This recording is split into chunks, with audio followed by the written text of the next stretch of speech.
Right, so you're all here for some stories, are you? Lovely. Let's begin.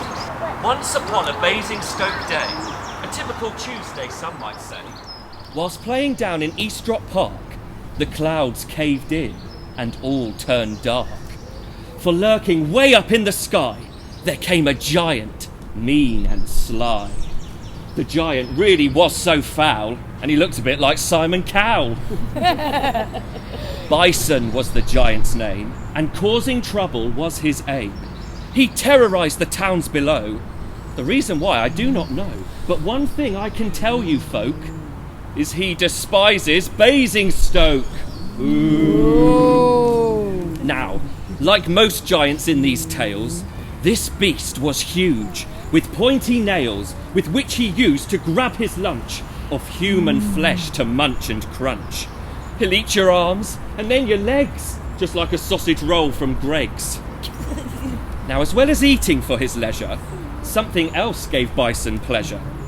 He would stretch his arm right down from his kingdom to our town, taking anything he likes, bottles, books, and even bikes.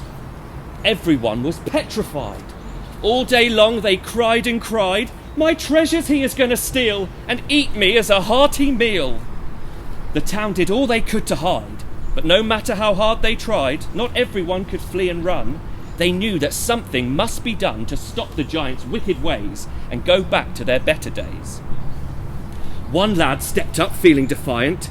"Don't fret, friends, I'll slay the giant."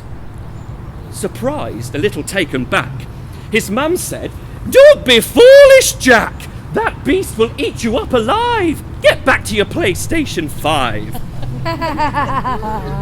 But foolish? Jack was clearly not. He even studied at Beacott. And what Basingstoke didn't know was Jack would soon be their hero. But the young lad started feeling cautious. The thought of giants made him nauseous. "If this giant I'm to fight, I'll need a meal to build my might. I'll pop to spoons and have some chips," he uttered as he licked his lips. But no sooner had he just sat down to eat his chips all golden brown, a member of the kitchen team appeared amongst the chip fat steam. "Aren't you the lad who bravely said you'll see the giant ends up dead?" "You're right, that's me," was Jack's reply. But then the boy let out a cry. A moment came of realisation, and Jack murmured with hesitation, "The high clouds are the giant's home. Too far away for me to roam. I cannot travel all that way, which means I'll never save the day." Then, in a manner smooth and calm, the chef produced, atop his palm, a bag of beans, which he gave to Jack, but not for eating as a snack. "These will help you journey high and reach the giant in the sky. So don't despair, all is not tragic, for you see, these beans are magic." But Jack thought this seemed rather silly.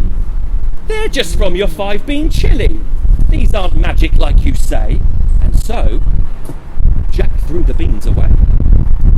Now, before our story carries on, I'd best tell you that Jack is wrong.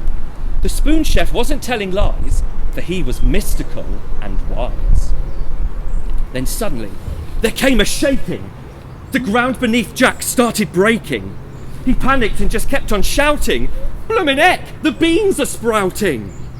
And Jack was right. To his surprise, a beanstalk grew up to the skies. He saw the beanstalk as a sign. "The time has come for me to climb." He climbed for several lengthy hours, through the breeze and stormy showers. Halfway, he began to slow, so thought he'd take a look below.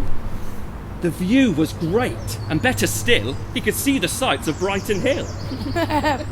Then he turned behind to have a look, and gave a wave to those in Hook. But no sooner had they all waved back, the climb resumed for brave young Jack.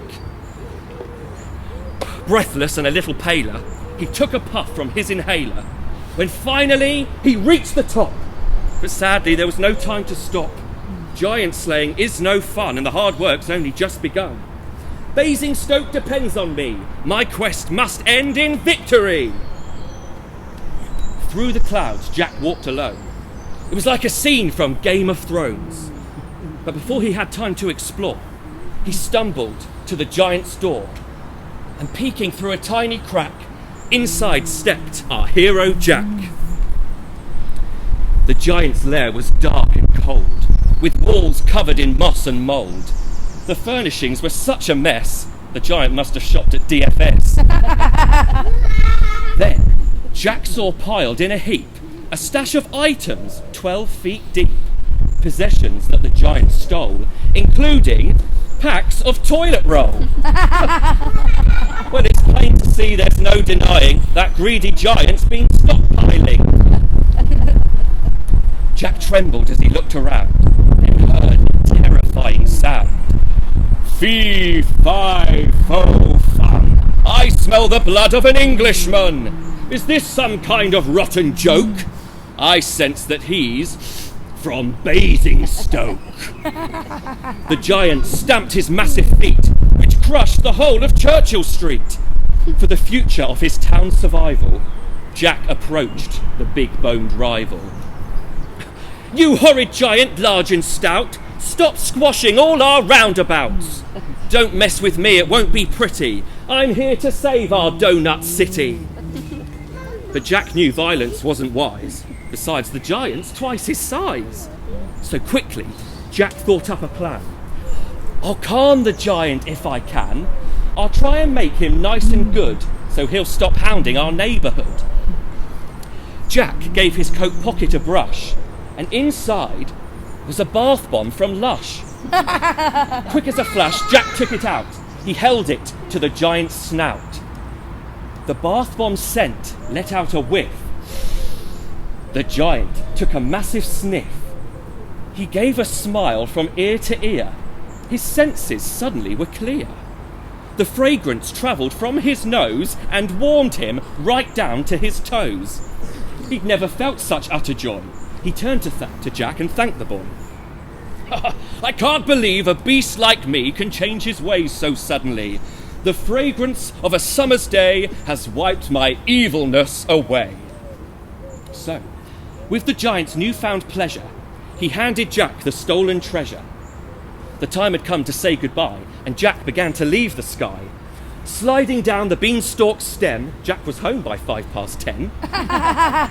Everyone was proud of Jack for bringing their belongings back. They honoured him with chain and cloak. He was crowned the Mayor of Basingstoke. Although that did fill Jack with dread, so he took a job at Gap instead. So, that's the ending of that story. Our hero Jack bathing in glory. And the giant's fate was far from bitter, all thanks to a bath bomb dipped in glitter. Did you enjoy that one, boys and girls? Yeah. Would you like one more? Yeah. How about Cinderella then? Lovely. Right. Well, there's something special I've got to tell you, so lean in, everyone. Lean in, because I have a secret to share with you. It may seem completely out the blue, and don't tell anyone you heard it from me, but our town has its own royal family. I promise you, it is no joke. A prince resides in Basingstoke. He lives in a quaint and snuggly place atop the tower of Festival Place. Now, you may think that seems rather fun, but this handsome prince is rather glum. Aww. The royal fella is in distress. He's on the hunt for a fair princess, someone that he can spoil and fuss, who loves Just Eat and Disney Plus. He'll find true love, I have no doubt. Let's wait till the end of the tale to find out. Now, way on the other side of town lived Cinderella, who wore a frown. For all day long she'd cook and clean for her horrid sisters, both ever so mean. Sharon, she's the eldest of the sisters, with pointy feet all covered in blisters. Her face is squashed, her nose so big, she looks a lot like Peppa Pig. But that's enough of snotty Sharon. Let's move on to her sister, Karen. Oh, the meaner of the two, I'd say. She nags poor Cinderella all day. Every morning she would scream, "Fetch me a Costa with extra cream!" Then follow, in a voice so grating, "Hurry up! Don't keep me waiting!" Oh, so now you know. It's plain to see that Cinder's life is a misery. Things are rough for now, however, soon her life will change forever. One day, while squabbling in the hall, the sisters heard an incoming Zoom call. It came as such a huge surprise to see the prince before their eyes. His charming face lit up the screen, his shiny teeth let out a gleam.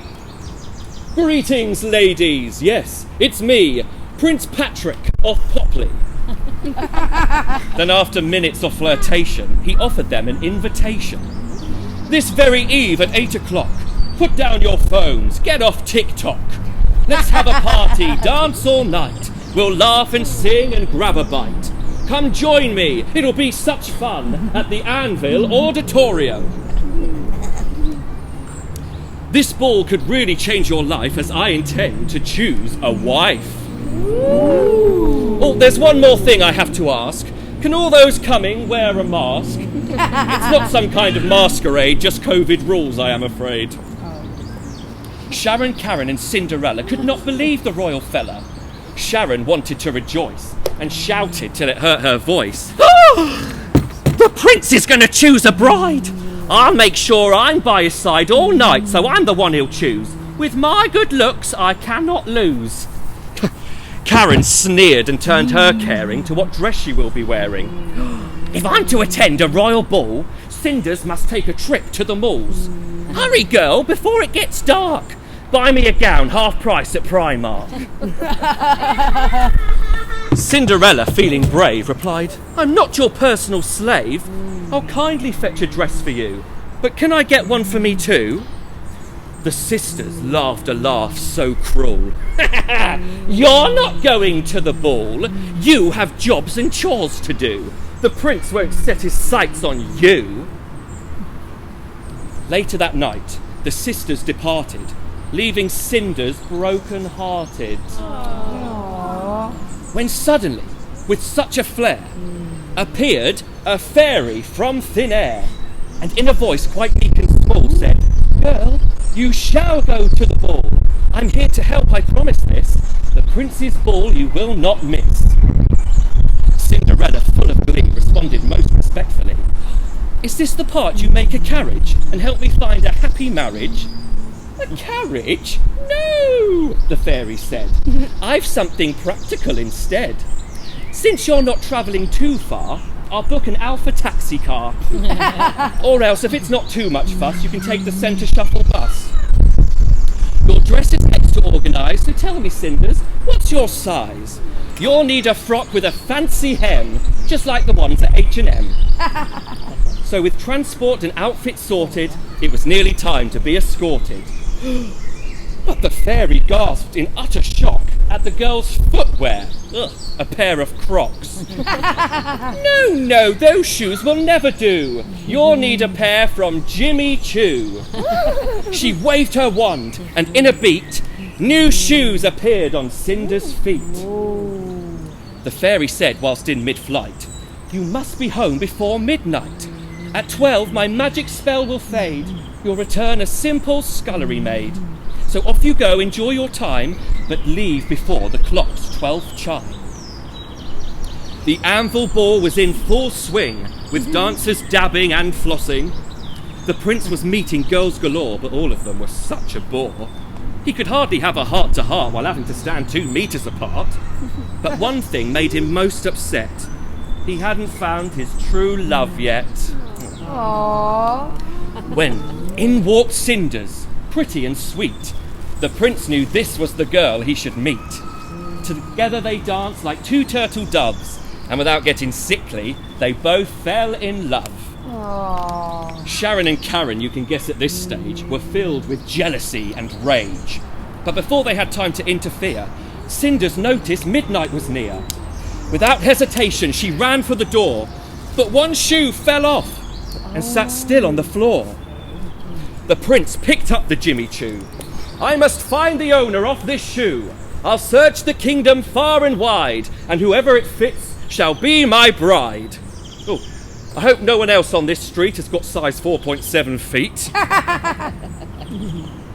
The sisters, meanwhile, were hatching a plan of their own, and together they started to venture back home.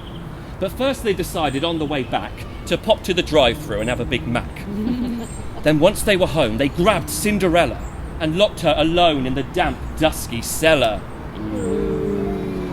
Next morning, while doing a Joe Wicks workout, the sisters could hear Prince Patrick call out, "Good morning, ladies. I'm looking to find the girl that this shoe fits. Would you be so kind as to try on the shoe? I beg you, please. Though by looking at your feet, it might be a squeeze." Sharon struggled with all of her might, but alas, it appeared that the shoe was too tight. Karen tried next, but to no one's surprise, the shoe wouldn't fit on a foot of her size. But they didn't give up on their squashing and squeezing till the prince had enough and declared he was leaving. Then who should appear but the fairy once more, who magically opened the locked cellar door.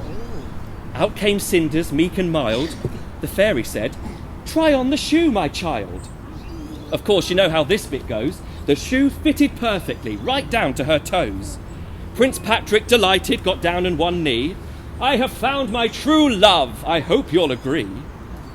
So, an end had come to the prince's search, and he'll wed Cinderella at St. Michael's Church. Though the honeymoon causes a bit of a threat. With lockdown, they're not going anywhere yet. And as for the sisters, they'll cause no more worry. They've both been shipped off to the county of Surrey. So we end with young Cinders escaping from trouble as she forms with Prince Patrick her own support bubble.